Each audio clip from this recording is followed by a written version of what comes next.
আজকে থাকছে আমার ছাদ বাগানের শাক দিয়ে দুটি রেসিপি। তো আমি যেভাবে এই শাকগুলো রান্না করি সেটা তোমাদের মাঝে আজকে আমি শেয়ার করব। আসসালামু আলাইকুম, কেমন আছো সবাই? আশা করি সবাই ভালো আছো। আলহামদুলিল্লাহ আমি আল্লাহর রহমতে ভালো আছি। তো আমি বিকালবেলা ছাদে গিয়েছিলাম, গিয়ে দেখি শাকগুলো মাশাআল্লাহ বেশ বড় হয়েছে। তো আমি উঠে এনে ফ্রিজে রেখেছিলাম, আর পরের দিন সকালে যে আমি শাকগুলো বের করে নিয়েছি। এই শাকগুলো চিনো আপু তোমরা? এইগুলো হচ্ছে আলু শাক, মানে মিষ্টি আলু শাক। এই শাকগুলো কিন্তু খেতে হয়, আমি আগে জানতাম না, পরে খেয়ে দেখি মাশাআল্লাহ শাকগুলো কিন্তু খেতে বেশ ভালোই লাগে। তো আমি সুন্দর করে যে বেছে তারপরে শাকগুলো কেটে নিয়েছি। এবার এগুলো আমি ধুয়ে নিব। আর এটা হচ্ছে কলমি শাক। তো টমেটো হয়, তো খুব বেশি পরিমাণে হয় না, তো যেটুকু হয় আলহামদুলিল্লাহ আমাদের হয়ে যায়। তো এই শাকগুলো না বাজারের কিনা শাকের থেকে না খেতে অনেক বেশি মজা লাগে। তো যাই হোক, শাকগুলো এই যে আমি কেটে নিয়েছি, আর এখন আমি ওগুলো ধুয়ে নেবো। আর চুলায় এই যে প্যান বসিয়ে দিয়েছি পরিমাণ মতো তেল, লবণ আর একটু হলুদ। তো দিয়ে আমি চিংড়ি মাছগুলো না একটু ভেজে নিব, খুব বেশি ভেজে নিব না, তাহলে চিংড়ি মাছগুলো শক্ত হয়ে যাবে। আর চিংড়ি মাছ শক্ত হয়ে গেলে খেতে একদমই ভালো লাগে না।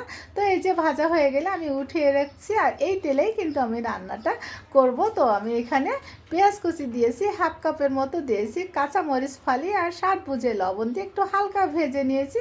আর এখন দিয়েছি এখানে রসুন পেস্ট 1 চামচ, জিরার গুঁড়া, ধনিয়া গুঁড়া, মরিচের গুঁড়া আর হলুদের গুঁড়া 1 চামচের থেকে একটু কম দিয়েছি। দিয়ে একটু তেলের সাথে নেড়ে চেড়ে ভেজে নিয়েছি।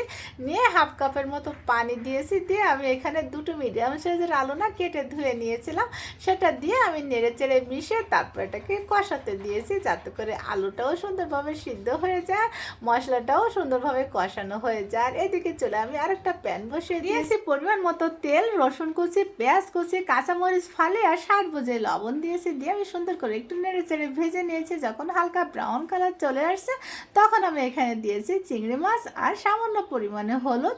দিয়ে আমি একটু নেড়ে চেড়ে কিন্তু ভেজে নিয়েছি। তারপরে এখন আমি ওই যে কেটে রেখেছিলাম শাকগুলো, তো ওগুলো কিন্তু আমি ধুয়ে নিয়েছিলাম, সেই শাকগুলো দিয়ে আমি একটু নেড়ে চেড়ে সুন্দর করে মিশিয়ে তারপর ঢাকনা দিয়ে ঢেকে এটাকে রান্না হতে দেবো। আর এদিকে দেখো আমার আলু আর মশলাটা খুব সুন্দরভাবে কষানো হয়ে গেছে, উপরে মাশাআল্লাহ তেলও উঠে আসছে। এখন আমি দেব 2 কাপ পানি। তো পানিটা দেওয়ার পরে যখন এই যে ঝোলটা ফুটে উঠবে, তখন আমি এখানে দিয়ে দেবো সেই ভেজে রাখা চিংড়ি মাছ আর ওই যে আলু শাক আমি কেটে তারপরে ধুয়ে নিয়েছিলাম, সেই শাকগুলো সম্পূর্ণটুকু আমি দিয়েছি। দিয়ে সুন্দরভাবে একটু নেড়ে চেড়ে মিশিয়ে তারপরে ঢাকনা দিয়ে ঢেকে এটাকে আমি রান্না হতে দেবো। আর এদিকে দেখো শাকটাও কিন্তু মাশাআল্লাহ হয়ে আসছে, আর কালারটা দেখো বেশ সবুজ সবুজ আছে।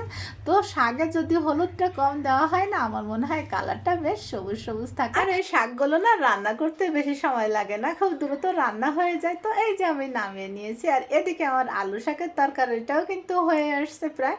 মাশাআল্লাহ মাশাআল্লাহ, কত সুন্দর দেখো কালার আসছে। তো আপুরা এই আলু শাক তোমরা কে কিভাবে রান্না করে খেয়েছো অবশ্যই কমেন্ট করে জানাবে। আমি কিন্তু একবার বড় মাছ দিয়ে রান্না করেছিলাম, তো আমার কাছে চিংড়ি মাছ দিয়ে রান্নাটা বেশি মজা হয়েছিল। আমি এখন নামিয়ে টেবিলে পরিবেশন করে নিব। আর এটা হচ্ছে লাউর খোসা, এটাও আমি চিংড়ি মাছ দিয়ে ভাজি করেছিলাম। আজকে আমার চিংড়ি মাছ দিন। তো এই ছিল আমার দুপুরে সিম্পল রান্না। আজ এই পর্যন্ত। আসসালামু আলাইকুম।